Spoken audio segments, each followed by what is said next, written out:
Lucas capítulo 7, verso 11 a 17. Coloca, por favor, outra versão para mim aí. Bota NVI, Lucas, por favor. NVI. Agora. Lucas 7, 11 a 17. Logo depois, Jesus foi para uma cidade chamada Naim. Os seus discípulos e uma grande multidão foram com ele. Ao se aproximar da porta da cidade, viu que alguém que havia morrido era carregado para fora da cidade, o filho único de uma viúva. Uma considerável multidão estava com ela. Ao vê-la, o Senhor se compadeceu dela e disse: não chore. Então aproximou-se e tocou no caixão, e os que carregavam pararam. Jesus disse: jovem, eu ordeno a você que se levante. O jovem sentou-se, isso é lindo demais, gente, pelo amor de Deus.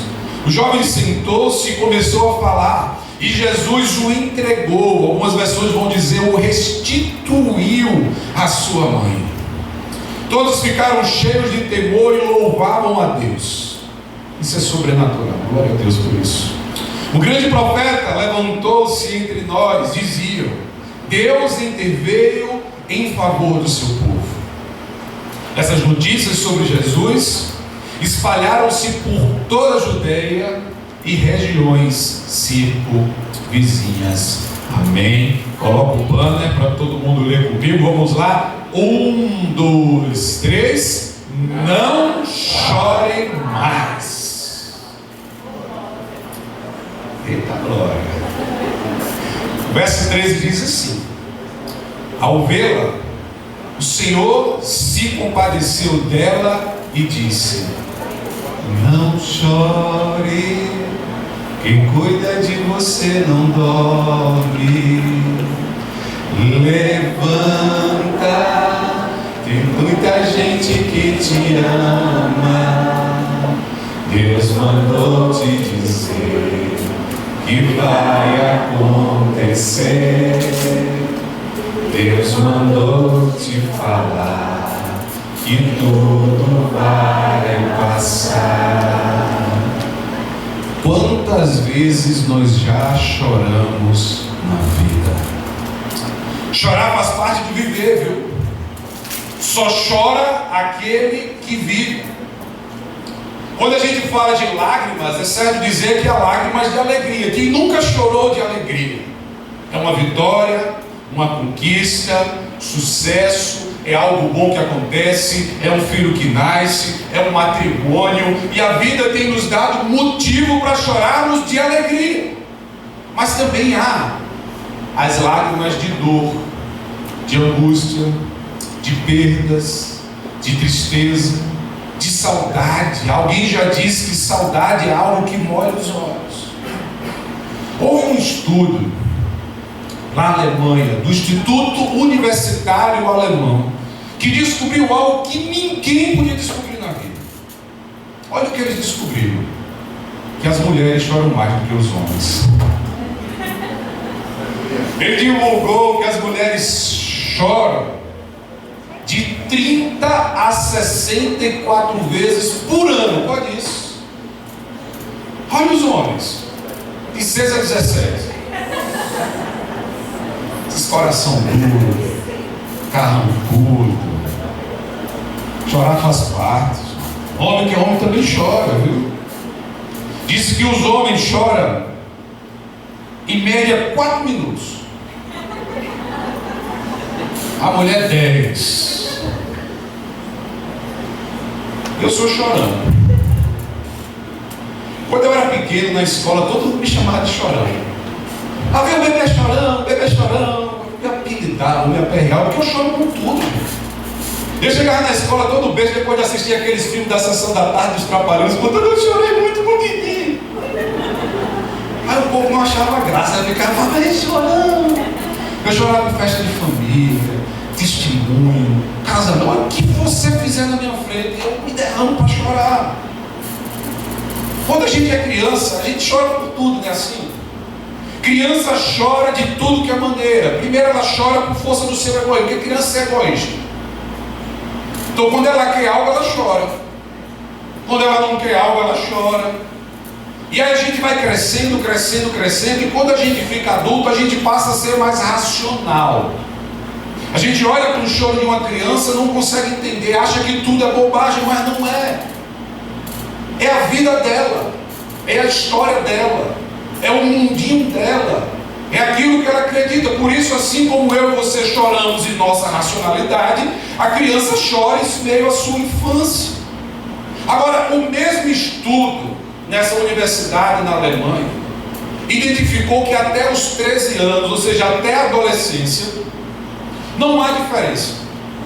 Homem e mulher, menino e menina chora do mesmo jeito, que nos leva a uma contestação, a uma certeza de que o chorar, o ato de chorar, o controle pelas lágrimas, ele vem oriundo de uma construção de nossa vida, daquilo que passamos, daquilo que vivemos, daquilo que experimentamos, do nosso cotidiano, do nosso dia a dia, ou seja, é os nossos acontecimentos, aquilo que a gente experimenta no decorrer de uma vida. Disse certa vez Dante Alighieri: e se não choras, por que é que tens chorado? E a pergunta que não quer calar é: o que te arranca lágrimas? O que molha os teus olhos? Eu estou falando para pessoas que estão chorando, alguns de maneira externa, verbalizando em palavras, em ações, em lágrimas. A dor é tão grande que você não consegue conter no peito e ela sai. Mas tem outros que têm segurado a toda forma. Conheço pessoas que estão andando ao nosso lado, sorrindo por fora, mas chorando por dentro. É por isso que eu tomo posse das palavras de Jesus quando Ele diz: no mundo tereis aflição, mas tende bom ânimo, tende bom ânimo, tende bom ânimo, porque a vitória dele é a minha e a sua vitória. A gente não está aqui para temer o viver. Dias ruins vão existir, dias maus vão chegar, pancada vamos levar, vales profundos nós vamos descer, mas também haverão dias de alegria, de bonança, de coisas maravilhosas acontecendo. A vitória de Cristo é a nossa vitória. Por isso não temas. A palavra não temas, todo mundo sabe, né? Todo pastor diz isso. Ela aparece 366 vezes na Bíblia, um para cada dia do ano, até para o ano bissexto. Glória a Deus por isso. Mas por que a gente teme tanto quando a gente tem um Deus que se faz presente, que nos deixa a certeza na sua palavra, que eu e você não precisamos viver uma vida assustados, temerosos, cabisbaixo, para baixo, carrancudo. Não! Nós temos um Deus maravilhoso que nos ama. O nosso texto base, ele ocorre na pequena vila, às portas do vilarejo de Naim. É engraçado que todo mundo pensa, quando fala viúva de Naim, que Naim era o esposo dela, né, gente? Mas não era uma pessoa. A gente não sabe o nome desse homem, a gente não sabe o nome dessa mulher, e a gente não sabe o nome desse filho, tá bom? Naim é um vilarejo na região da Galileia. Ele fica a cerca de 10 quilômetros de Nazaré. Está lá, Naim, até hoje, bem pequenininho. Quando eu levar vocês para Israel, vocês vão conhecer comigo. Aleluia, gente. Essa guerra vai acabar e a gente vai para lá. Glória a Deus. Está tudo certo, mas vai acabar. Vamos orar, ora comigo, joelho no chão, pedindo a paz sobre o povo de Deus, para que a gente tenha a honra de viajar todo mundo para Israel. Vamos lotar um avião. Vamos fazer aquela farofada brasileira lá nos caminhos de Jesus de Nazaré, vai ser bênção. Nas portas desse vilarejo, então, há um encontro. O Dr. Warren Wiersbe, ele chama esse encontro de a caravana da vida e a caravana da morte. Estava chegando a caravana de Jesus, um filho unigênito do Pai, vivo e destinado a morrer. Estava saindo o cortejo do único filho dessa viúva, morto, mas destinado a viver. Porque quando o príncipe da paz ele chega, quando chega o Senhor, o Salvador, o Verbo, o Cordeiro de Deus, o Pão da Vida, o Criador, o Alfa, o Ômega, o Santo de Israel, o Conselheiro, o Maravilhoso, o Deus Forte, o Pai da Eternidade, o Rei dos Reis, o Senhor dos Senhores, o Cabeça da Igreja, o Todo-Poderoso, o Mediador, o Juiz, o Messias, a videira verdadeira, o noivo, o renovo, a resplandecente estrela da manhã, o leão da tribo de Judá, o carpinteiro do Nazaré, o caminho, a verdade e a vida. Quando ele chega até a morte, bate retirada. Ele está aqui no meio de nós. É a ele que nós louvamos. É o nome dele que nós proclamamos, e nós temos uma certeza: ele está aqui. Não é tempo de chorar, é tempo de se alegrar. Eu creio que hoje lágrimas serão cessadas de sua vida. Creia no sobrenatural de Deus e na ação dele, poderosa, que está agindo no meio do seu povo. Deus não nos chamou para ser uma igreja que chora com as coisas desse mundo, não, mas uma igreja que chora na sua presença, na alegria santa de estar frente ao Senhor. Max Lucado certa vez escreveu uma frase dizendo: as mesmas mãos que sofreram em agonia quando os pregos romanos atravessaram, irão um dia limpar a sua face e acabar com todas as lágrimas. A gente vive nesse mundo porque é mundo. A gente está sujeito a todo tipo de situação. De nada eu e você estamos imunes. Não tem conta bancária que nos coloque imune. Não tem trabalho que nos coloque imune, não tem conquistas, relacionamento, casamento, filho, igreja, cargo, nada. Nós vivemos aqui, estamos sujeitos a todo tipo de dor e sofrimento. Jesus mesmo disse: no mundo tereis aflição. Então a gente chora nesse mundo, porque aqui não é o céu. O pastor Rick Warren, certa vez, em uma entrevista, ao ser questionado por que foi liberada uma pandemia ceifando tantas vidas, a resposta dele foi simples: porque aqui não é o céu. Leonardo Ravenhill escreveu: não há lágrimas no céu, nem há sorriso no inferno. Enquanto estivermos aqui, viveremos as situações dessa vida, nos alegrando, porque um dia estaremos no gozo eterno no paraíso. O céu é um lugar preparado para aqueles que foram preparados para Ele. Não há nenhuma dor na terra que Deus não possa curar, e não há nenhuma lágrima que Ele não possa enxugar. Ele mesmo diz em Apocalipse, declarado pelo apóstolo João no capítulo 21, verso 4: Ele enxugará dos seus olhos toda lágrima.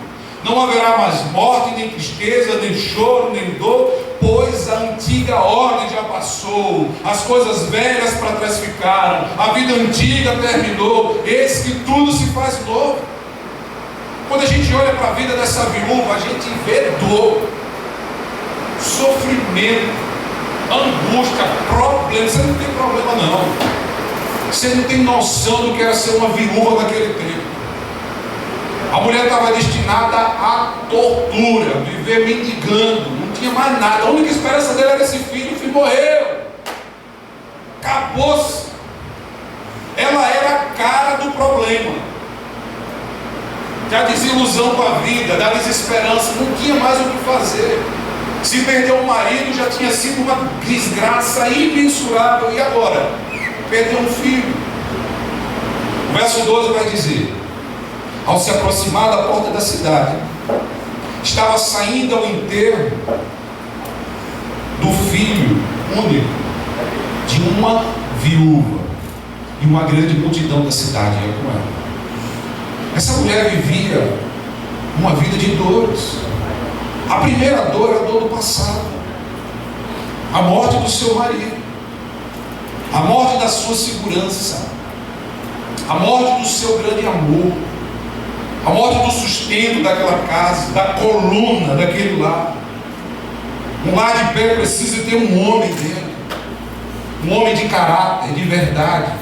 Eu estou falando isso para uma geração que esqueceu o que é ser homem, viu? Nós possamos nos resgatar a sensibilidade masculina, Ser homem é amar a sua família, respeitar a sua esposa, educar os seus filhos, ser provedor do lar, ser o sacerdote da casa. Ela vivia com essa dor, a dor do passado. Seu marido morreu, e o excesso de passado traz a depressão. Depressão é isso: o passado vem, vai empurrando, a pessoa vai caindo, e depressão é o excesso de passado. Ela vivia dessa forma, mas ela também estava vivendo ali a dor do presente, a morte do seu filho, seu único filho. Imagina a dor de uma mãe. Não é natural pais enterrarem seus filhos. Eu não conheço essa dor, peço a Deus que nunca conheça, mas conheço pessoas que viveram essa dor insofrível de um dia ter que colocar os seus filhos nas carrancas da morte. Essa é a dor do presente, e excesso de presente traz estresse. Então olha para essa mulher que vivia o excesso de passado que traz a depressão, o excesso de presente que traz o estresse. Agora ela vive a dor do futuro, porque a morte do seu marido, a morte do seu filho era o fim da sua esperança. Ela estava fadada a simplesmente virar uma mendiga, mendigar o pão para sobreviver. E ela agora então vive num aspecto de ansiedade. Ansiedade é o excesso de preocupação com o futuro. Ela agora se para imaginar e diz: o que é que eu vou fazer? E ela vive, ao invés de uma ocupação, uma pré-ocupação. Então eu te faço uma pergunta para você responder no seu coração: qual o motivo do teu choro? O teu passado? O teu presente? Ou o teu futuro? O que tem te chamado para chorar? Talvez você tenha se sentido como essa mulher. Havia um cortejo, a Bíblia diz que havia ali uma multidão de pessoas, mas ela se sentia sozinha. Você muitas vezes está assim, no meio de uma multidão, no meio de pessoas, num aglomerado de gente, e se sente só. Talvez alguém que você ama está se sentindo assim. Você está no meio da igreja e se sente só. Você está na faculdade, você está no trabalho, você está na família, mas a dor é sua e você fica se sentindo sozinha. O seu choro passa despercebido, pessoas que caminham ao seu lado não notam, e você vai se encolhendo, se diminuindo e vivendo essa dor que te prende, que te esmaga, que te coloca em depressão, em estresse e ansiedade. Vem os problemas do passado, os problemas do presente, que te jogam nos problemas do futuro. Onde é que você está? Deixa eu te dizer, existe um Deus que está aqui presente, que quer enxugar tuas lágrimas. Não importa onde tua vida esteja, se está lá, se está aqui ou se está lá na frente, Deus está em todo lugar. Não tema o amanhã, porque Deus já está lá. Eu quero te trazer uma boa notícia: Deus está agindo aqui no meio de nós. Hoje é noite de cura, hoje é noite de libertação, então não chore mais. Jesus está entrando na cidade da sua vida nesse momento. Ele olha nos seus olhos e te diz: não chore mais. Não chore. Jesus está entrando na cidade de morte que você está vivendo, entrando na sua ansiedade, na sua desesperança, no seu estresse, no seu pranto, para transformar a sua tristeza em um ambiente de alegria. Ele quer reconstruir a tua vida. Ele é um Deus que refaz todas as coisas. Ele é um Deus que restaura o barro, desforma. Não chore. Vamos tirar lições desse texto de hoje. Quantos estão comigo aqui? Primeira lição que a gente vai tirar nessa noite é: creia que Jesus está olhando para você. Creia. Verso 13: quando o Senhor viu, quem viu? Ele está olhando para você. Talvez você se sinta assim, sozinho, perdido, largado, abandonado, não consegue achar um sentido para viver, um sentido para amar, um sentido para cultuar. Creia que Jesus está vendo a tua dor. Ele conhece a tua história. Ele sempre esteve do seu lado. Você nunca esteve sozinho. Ele te pega pelas mãos nas tuas maiores angústias. Como diz o escritor de Provérbios, no capítulo 15, os olhos do Senhor estão em todo lugar. Davi declarou no Salmo 139: você me viu antes de nascer, quando eu ainda era um embrião. Não tem fase na sua vida que Cristo não esteja presente. Em todas as fases, em todos os momentos, você não está sozinho. Se você está aqui nessa noite, é porque a mão do Senhor te sustentou. A gente tem projetado muita coisa. A gente sai pensando, sonhando, planejando todo tipo de situação, e a gente quer viver uma vida maravilhosa, mas nem sempre, ou na maioria das vezes, a gente não vai conseguir. Você não vai encontrar o marido perfeito, você não vai encontrar a esposa dos sonhos, seus filhos não vão ser os anjos que você sempre sonhou, a sua profissão vai ter dia de luta, de problema. A vida não é como nós pensamos aqui na terra, mas no céu é como o Senhor proclama. Há uma vida maravilhosa para se viver. Os seus problemas desse mundo caído não se comparam à glória que está reservada para nós lá no céu. Cristo está vendo você. Não foi ela que viu, foi o Senhor que saiu do seu lugar. Ela não passou despercebida, você não passa despercebido. Você sabe como Jesus identificou ali no meio da multidão quem era a mãe? Imagina que uma multidão, as plantadeiras, né, elas estavam ali planteando, as pessoas tocando saltério e o cortejo andando, e Jesus identifica claramente quem é aquela mãe, porque Ele conhece as nossas dores. Ele sabia qual era o coração que estava amargurado, triste, caído. O mesmo Jesus que identificou a dor no coração daquela mãe, identifica a dor no seu coração também. Não tem nada. Jesus ainda vê a nossa dor. Cada lágrima que você verteu não foi ignorada no céu. Ele está aqui no meio de nós para enxugar. Então não chore mais, porque a sua dor atraiu a atenção de Jesus. O verso 13 não só diz que Jesus viu, mas ele vai dizer que Jesus se compadeceu. Olha que coisa linda. E vai dizer assim: e vendo-a, o Senhor moveu-se de íntima compaixão. O texto aqui no original grego, ele fala de intimidade. Ele traz uma representação intestinal, das entranhas, de algo que vem assim de fora para dentro, que corrói, que faz você olhar e sentir algo. Você torna-se parte daquela dor e você diz: eu vou ter que ir lá, o poder é meu, a glória é minha, e eu vou fazer esse milagre para a glória do Senhor Jesus. Jesus não apenas está vendo o seu choro, Ele está vendo também a sua dor. Todas as vezes que Jesus se compadece na Bíblia, um milagre acontece. Há milagres para você também. Quando Jesus saiu do barco e viu aquela grande multidão, Ele teve compaixão dos doentes e curou todos. Está lá em Mateus 14. Quando Jesus teve compaixão daquele povo que estava com fome, houve multiplicação de pães e peixes. Quando Jesus teve compaixão, houve purificação. Eu gosto da história daquele leprosinho. Leprosinho cheio de fé, não podia fazer aquilo, ele fez. Ele olha nos olhos de Jesus e diz assim: ó, se queres, pode modificar. Ele disse assim: se tu pode, mas se queres. Ele sabia que poder, ele podia tudo. Jesus simplesmente olhou: eu quero ficar limpo, pronto, tudo resolvido.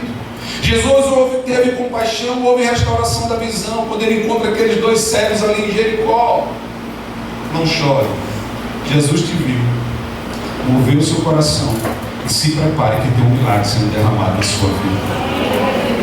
O segundo ensino que temos nessa noite é de você deixar Jesus tocar em sua situação e te devolver a esperança que te roubaram. Deixa Jesus tocar no teu coração e te devolver essa esperança. Está lá no verso 14. O texto vai dizer: depois aproximou-se e tocou no caixão. E os que o carregavam pararam. Jesus disse: jovem, levante-se. Porque na casa do Senhor, onde Ele chega, não é para ninguém ficar deitado, parado, sentado. Ele chega para nos mover do lugar. Ele chega para nos tirar da zona de conforto. E se a gente estava morto, agora nele a gente encontra vida, novo tempo. A pergunta é: quanto tempo você está parado, vivendo nessa situação? Como? Tem muita gente que acha que está agitado, mas está numa zona de conforto, não sai do canto, não prospera e vive reclamando: ai, pastor, nada está certo na minha vida. Não dá, porque tu não faz nada de diferente. Tem muita gente viva, mas tem pouca gente vivendo. Uma coisa é você estar vivo, outra coisa é você viver.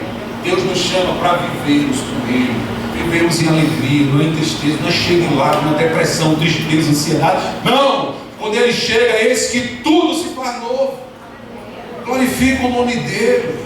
Pede para Ele quebrar as coisas amarras nessa noite, abrir as portas que estão fechadas, destrancar os ferrolhos que prendem os teus pés de caminhar. Pede por esse milagre. Agora crê no sobrenatural de Deus, crê que Ele está fazendo, crê que Ele está agindo. Ele está aqui para te libertar. Eu estou falando para uma geração de pessoas que estão chorando, que não param, que não cessam, que estão cansados de tanta dor, de tanto sofrimento. Deixa Jesus tocar na tua vida, deixa Ele te devolver a tua esperança. Chegou a hora de parar, de dar um basta nisso. Acabou. Acabou. Declare na sua vida, diga: acabou. Acabou. Acabou. Acabou essa dor. Aquele que anda com Deus sempre tem algo novo para desfrutar. Eu não estou dizendo que você vai viver numa vida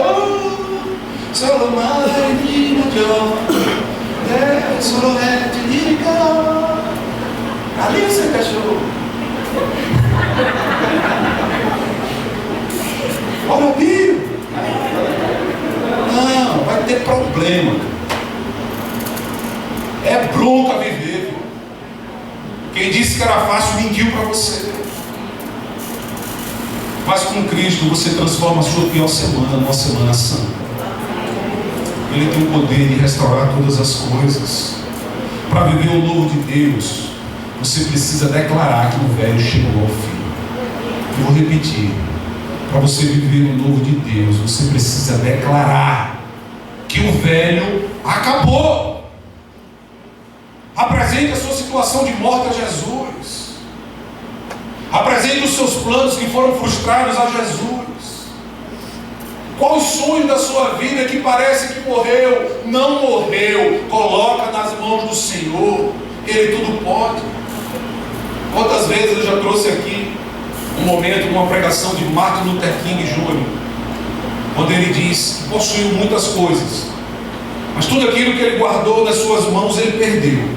Mas tudo que colocou nas mãos do Senhor Jesus, Ele ainda possui. Então pare de chorar, porque Jesus está tocando nesse caixão de frustração, de angústia, de dor, de depressão, de saudade, de luto. Chegou a hora da libertação. Aleluia.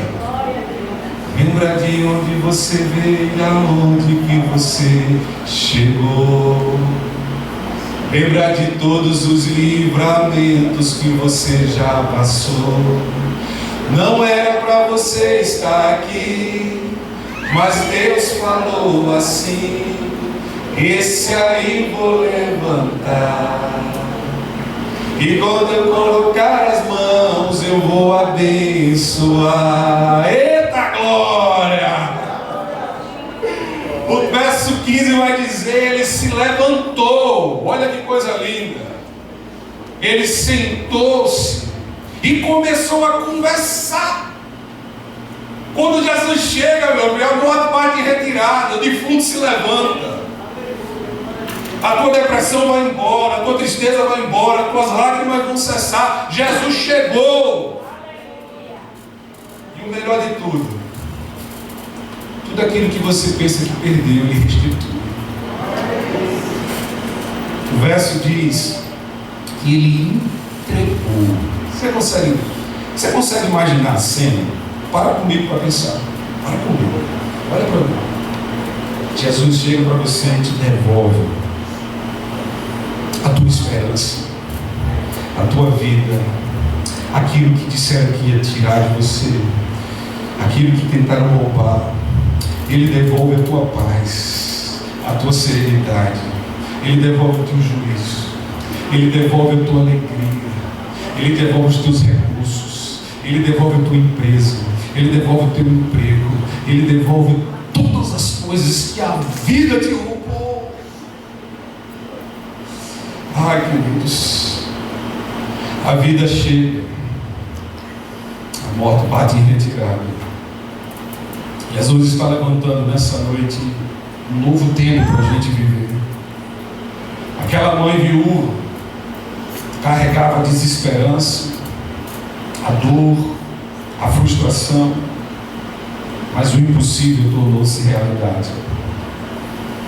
O problema da igreja é que ela quer ser muito ou espiritual demais. Ela vive uma espiritualidade louca, sem juízo, ou ela quer ser racional demais. E ela diz: olha, nada disso existe. Quando você se coloca no ponto certo, você vive o sobrenatural de Deus. Você vive palavra, você vive Bíblia, você vive crescimento, mas você também crê na ação sobrenatural do Senhor, porque o Deus que fez milagre na palavra está agindo ainda hoje. Nós cremos nesse Deus, e uma coisa não exclui a outra. Deus é um Deus de milagres.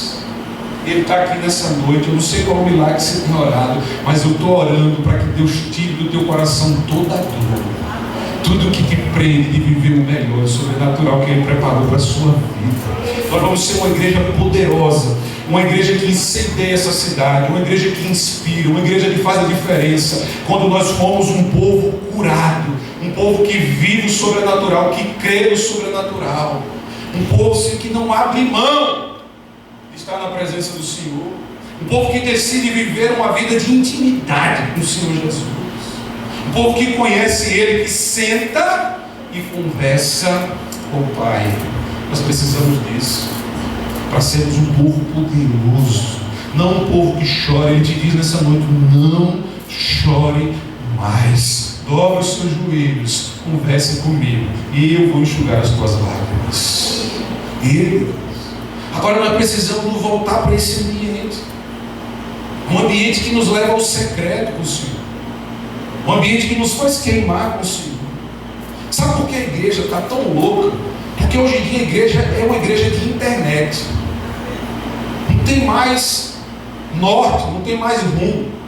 Você escuta seu pastor no domingo, aí na segunda-feira você vai atrás de um popstar, na terça-feira de uma popstar, na quarta-feira de um super popstar, na quinta-feira de um extra mega dupla popstar, aí na sexta-feira você termina com um papo maçal, bagunça tudo. Aí vai. E a gente vai se perdendo, não encontra a verdade do Evangelho, que está aqui, está na palavra. É a palavra, Deus, que nos leva a crer, que nos leva a fé. É na palavra que o Espírito Santo age, convence o homem do pecado. Nós precisamos nos voltar para esse ambiente de intimidade, porque o sobrenatural vai ser visível no exterior, mas ele começa no interior. A palavra do Senhor nos diz: quando orares ao teu Pai, vai para o teu quarto e tranca em secreto. E o teu Pai que te vê em secreto, Ele vai te recompensar, Ele vai te abençoar. É por essa igreja que eu estou clamando todos os dias. É essa igreja que eu busco que nós sejamos e que nós possamos viver uma igreja poderosa, uma igreja que não limita o poder do Espírito Santo, uma igreja que não limita a ação livre do Espírito Santo para transformar. Eu quero ver essa igreja incendiar essa cidade, não ela sozinha não. Eu quero ver todas as igrejas dessa cidade juntas. Eu quero que falte chão para o povo entrar. É assim. Toma força no coração. É hora da gente parar de se lamentar para viver o sobrenatural de Deus, aquilo que Ele tem nos chamado para viver. O texto diz que saiu com essa mulher uma multidão, foi? Mas é certo que a cidade toda não saiu. Eu imagino então essa mulher saindo De repente seu filho é restituído. E aquela que saiu em lágrimas agora volta para a cidade cantando: ah, glória a Deus, aleluia. Toda pentecostalzinha do manto, dando glória a Deus, glorificando o Senhor. Eita glória! Esse é o Deus maravilhoso. Jeová fazendo com ela os corinhos, os pandeirinhos. O povo disse: a bichinha doidou. Quem não viu, não sabia. De lá de cima vem a louca. Primeiro perdeu o marido, já não estava normal. Agora perdeu o filho, doidou de vez. E a gente toma posse do Salmo 126, no verso 5, que diz: aqueles que semeiam com lágrimas, um canto de alegria colherão. Nenhuma das tuas lágrimas passaram despercebidas, mas é tempo de parar. Não chore mais. Deus tem algo novo para você. E o terceiro e último milagre, ensino que a gente vai tomar dessa vida, é que quando você receber o seu milagre, deixa eu dizer uma coisa para você. Tem muita gente que recebe milagre para si, para a sua glória, quer aparecer, quer fazer sucesso nas redes sociais. Verso 16 nos ensina a usarmos o nosso milagre para a glória de Deus. Use o seu milagre para a glória de Deus. Verso 16 diz assim: todos ficaram cheios de temor e louvavam a Deus, dizendo: um grande profeta se levantou dentre nós. Diziam eles: Deus interveio em favor do seu povo. Deixa eu dizer uma coisa para você: vai existir momentos na sua vida que Deus vai ficar em silêncio. Vão aparecer desertos que você não quer viver. Deserto é assim. Deserto é um troço que chega, ele não manda carta, WhatsApp, e-mail, mensagem, ele não liga, ele não manda nem aqueles call center na frente para dizer: olha, daqui a 15 dias chega a cobrança, se tu não pagar vai para o SPC e será. Não tem isso não. O deserto ele vem e se instala, porque ele é a escola superior do Espírito Santo, e quem nos matricula lá é o próprio Deus. Porque muitas vezes a gente passa pela prova para ser refinado como um ouro. Deserto chega dessa forma. Mas eu quero dizer para você que quando Deus intervém, a resposta vem. Nós precisamos aprender que nenhum deserto na nossa vida ele é para sempre. Mas que quando Deus chega, quando Deus cura, quando Deus restaura, quando Deus liberta, isso não é para a sua glória, é para a glória dele. Nós precisamos declarar a glória de Deus em todas as coisas, nas nossas vitórias, nas nossas conquistas, mas também nos nossos erros. Que tudo em nossa vida, na minha e na sua vida, sirva para a glória do Senhor. Então deixa eu dizer para você: use, abuse, viva o seu milagre, viva ele de tudo que é jeito, curta. Deus está derramando milagre nessa noite, eu tenho certeza que no meio de nós. Viva, tome posse, diga: eu tomo posse do meu milagre. Toma de fé, gente, diga: eu tomo posse do meu milagre. Você sabe pelo que você está orando. Agora, quando você receber a bênção, glorifica o Deus da bênção. Porque tem muita gente querendo a bênção, mas não quer o Deus. Glorifica, enaltece o nome do Senhor, enaltece esse nome poderoso. Eu sempre digo isso, gente. Tudo que a gente sai na nossa vida precisa servir para a glória de Deus. Todos os milagres que Cristo realizou em seu ministério foram para glorificar o nome do Pai. Então espalhe essa boa notícia. Fala de Jesus. Tem muitas vezes que a gente pensa em milagre assim: eu estou doente, Deus me curou. Aí eu começo, eu falo. Mas existem tantos milagres acontecendo. Por exemplo, para a gente estar aqui é um milagre. As misericórdias do Senhor se renovaram sobre a minha e sobre a sua vida. É milagre. Quantos milagres Deus tem feito para eu e você estarmos aqui? A graça de Deus foi derramada sobre a nossa vida. Eu e você, cada um de nós, sabemos de onde fomos tirados. Qual é o lugar que nós estávamos antes de encontrar Cristo? Qual é o lamaçal de pecados, a profundidade do calabouço da vida que nós estávamos quando o Senhor nos resgatou? Um Deus que nos ama tanto, que vai em lugares imundos para nos tirar desse lugar e nos trazer para a sua presença. Glorifica o nome dele, fala do nome dele, espalha essas notícias. O verso 17 vai dizer assim: essa notícia, essa bênção, esse milagre Essa ressurreição, a primeira de 3 ressurreições que o Senhor Jesus vai fazer publicamente em seu ministério, se espalhou em toda, sabe o que o texto diz? Judéia. Vocês entenderam o que eu falei lá no início? Naim fica na região da Galileia. A notícia se espalhou até a Judéia, porque o milagre que Deus vai fazer na sua vida, pessoas que estão longe de você vão glorificar e vão ver. Não há limites para aquilo que Deus vai fazer. Aqueles que disseram não vai conseguir, vão ver que você conseguiu. Ela não vai dar certo, vão ver que deu certo. E essa notícia vai se espalhar por todo canto, e o nome do Senhor Jesus será glorificado na tua vida. Glória a Deus por isso. O que Jesus está fazendo aqui nesse texto, Ele quer fazer sobre você, viu? Então não esconda. Seja um agente propagador do amor de nosso Senhor Jesus Cristo. Disse o salmista: o choro, vamos dizer comigo? Pode.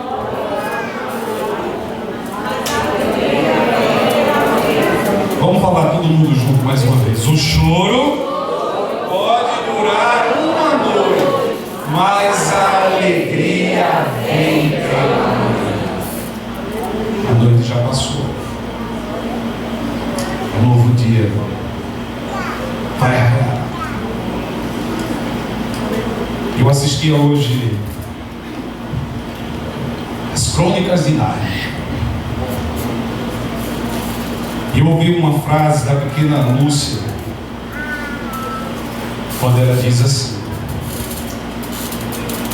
pelas garras de Aslan, o inverno vai acabar. Pela juba de Aslan, a primavera vai voltar.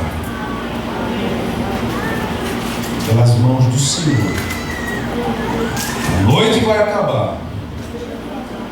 E pela glória e para a glória de Deus, um novo dia em sua vida vai raiar. Bate palma para o Senhor Jesus.